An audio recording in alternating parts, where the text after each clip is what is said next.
I així és com ho recordo. Va ser un nen que estava perdut al desert i amb la seva manera d'entendre les coses de cop se'n va obrir un univers. Potser només va ser un somni a causa dels deliris de les 7, però alguna cosa dins meu es va moure al sentir la rialla d'aquell nen.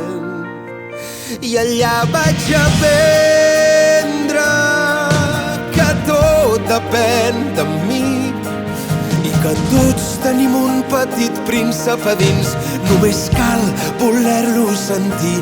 I allà vaig aprendre que l'essencial és invisible als ulls i que aprendre a estimar i ser feliç és el que vull.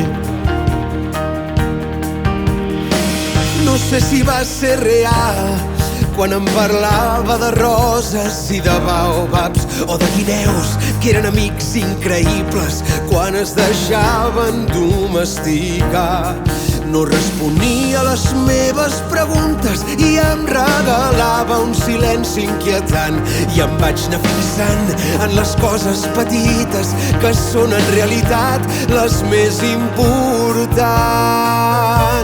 I allà vaig aprendre que tot depèn de mi i que tots tenim un petit príncep a dins, només cal voler-lo sentir. I allà vaig aprendre a mirar-me el món d'una manera diferent. I això ho va fer ell. I allà vaig aprendre a recordar que jo també vaig ser un nen. És el que ens passa a les persones grans, que sovint ens n'oblidem. I allà vaig aprendre que l'essencial és invisible als ulls i que aprendre a estimar i ser feliç és el que vull. I ell va ensenyar-m'ho